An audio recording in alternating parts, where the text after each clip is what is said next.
Edgar was what they called a forgotten soul. Old and almost helpless, he spent the last years of his life in the silence of a nursing home, where the days flowed monotonously, like a dirty stream. All he had left was an old closet in the corner of the room, which he brought from his home. This closet, covered in cobwebs and time, seemed to beckon him every time he looked at it. One night, when the moon was barely illuminating the room, Edgar heard a whisper. It was not the voice of a nurse or a neighbor, it was a voice from the closet. He got out of bed, feeling how his old joints protested at every movement. As he approached, he heard the voice become clearer. It was a call, something between a promise and a threat. "Open up. Find yourself," a whisper came from behind the closet door.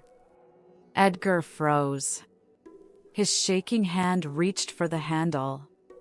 The cabinet had never opened before, even when he tried hard. But this time the door gave way easily, as if it was being held open for him. There was darkness inside, thick and ominous, but it beckoned to him. "I'm going crazy," he whispered, but he stepped forward anyway. The darkness swallowed him, leaving only a soft rustling sound behind. When Edgar opened his eyes, he found himself not in the familiar room of the nursing home, but in a strange, unreal place. The ground around him was soft, almost fluffy. Trees like giant stuffed animals stretched toward the sky, which shimmered with strange shades of pink and purple. The air was thick as cotton candy, and smelled like childhood memories, mint, vanilla, and the dust of old books. "Where am I?" Edgar muttered, looking around.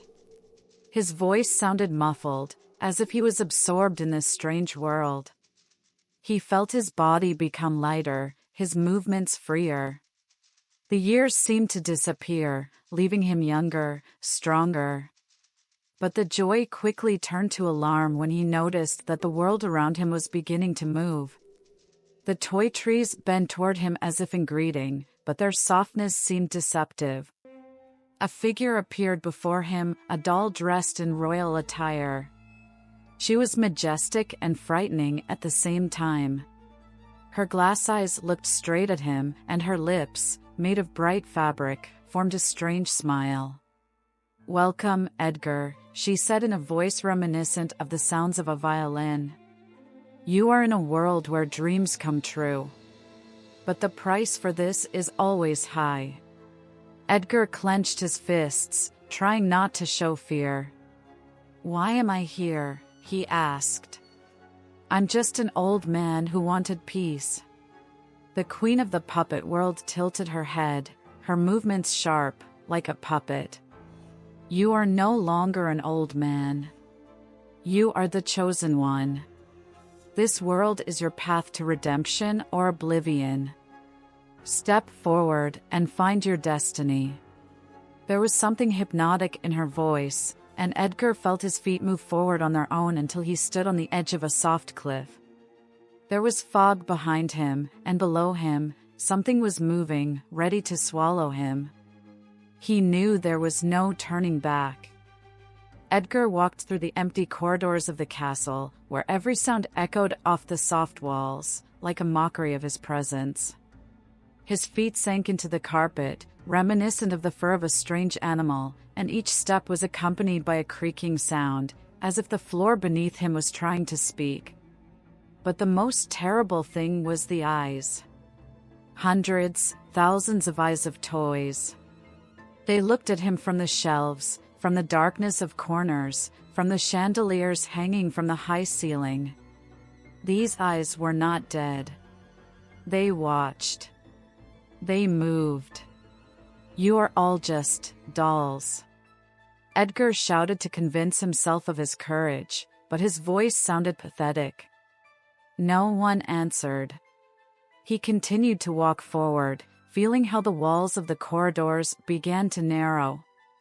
Soon it became difficult for him to breathe, and his chest was squeezed, as if someone was pressing with great force.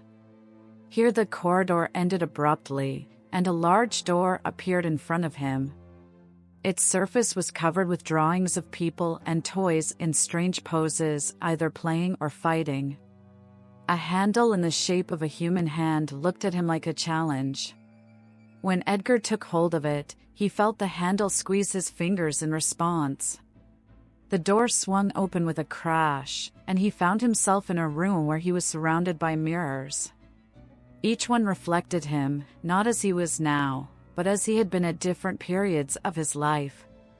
He saw himself young and energetic, next to a beautiful woman whose face radiated happiness.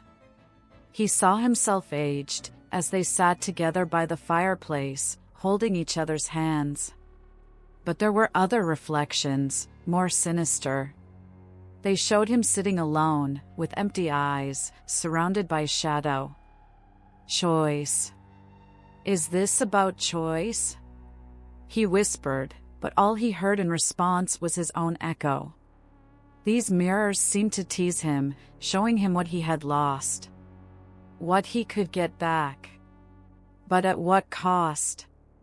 Edgar reached out to one of the mirrors, where he had been happy and young, but when he touched it, he felt his hand sink into a cold, sticky substance. The mirror shook, its surface began to flow like liquid, and then he heard a voice. It was his voice, but at the same time, not his. You must prove yourself worthy, or you will stay here forever. Fear gripped him, but Edgar knew there was no turning back. He stepped forward, right into the trembling surface of the mirror. Stepping beyond the mirror, Edgar found himself in a huge hall, where the ceiling was lost in the haze, and the walls were strewn with shelves with hundreds of stuffed toys.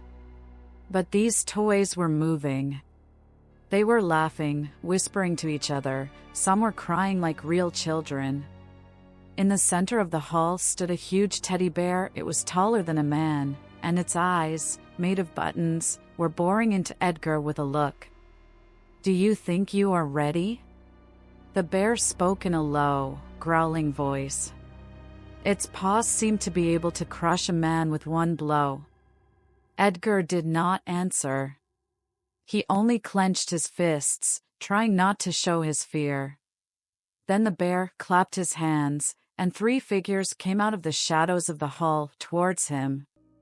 They were people, but not quite. Their movements were strange, broken, like puppets. Their faces, made of fabric, were unnaturally smooth, and their eyes shone with emptiness. You must choose one. One will help you, the others will lead to your end. Make a choice.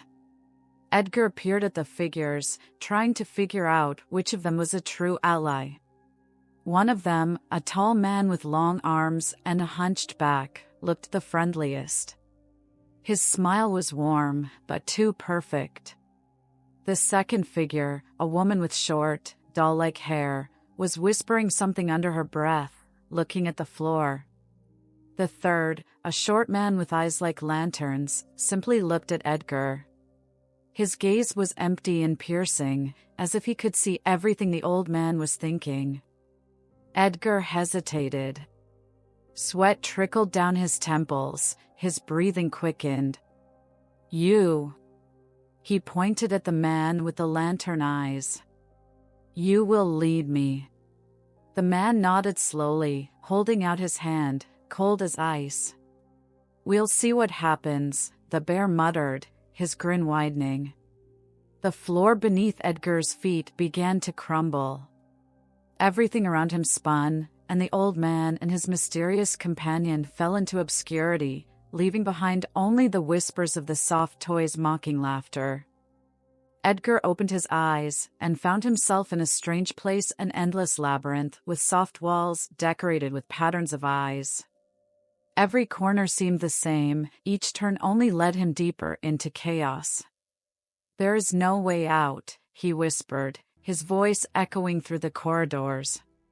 His companion walked forward silently, confidently choosing a path, as if he knew exactly where to go. Edgar tried to keep up, but every movement was difficult for him.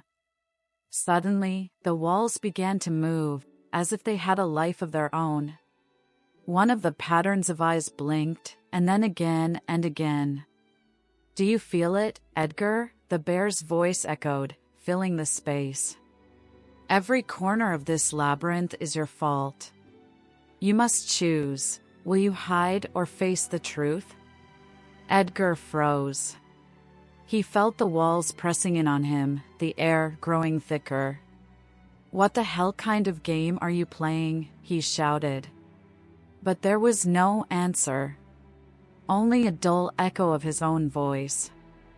Finally, the maze ended. Edgar found himself in a huge room filled with light. In the center stood a table with a single object on it, a photograph. He came closer and froze. It was himself, but in his youth, together with his late wife. "Are you still clinging to this, Edgar?" The bear's voice rang out, but now it sounded inside his head. "She was all I had," Edgar muttered. His eyes filled with tears. The photograph suddenly came to life. He saw him and his wife laughing, dancing. But after a moment, the image began to change. He saw himself alone, sitting by her bed as she left. Then he saw himself now, broken, alone. "You lost her. You lost everything." The bear's voice grew harsher. "No," Edgar screamed, grabbing the photograph. But it crumbled to dust. Everything was gone. Edgar found himself back in his room at the nursing home. The closet was closed, just like before. His breathing was heavy, and his body was weak. But he felt strangely light, as if the weight of the past had left him. Was it all a dream? He muttered. But when he looked at the closet, he noticed a doll's paw sticking out from under the door. Edgar moved closer. He wanted to open the closet, but this time his hands refused to obey. A familiar laugh rang out in his head. "Your journey has only just begun, Edgar," the bear's voice whispered. Darkness swallowed his mind. And no one ever saw Edgar again, neither in this world nor in the next.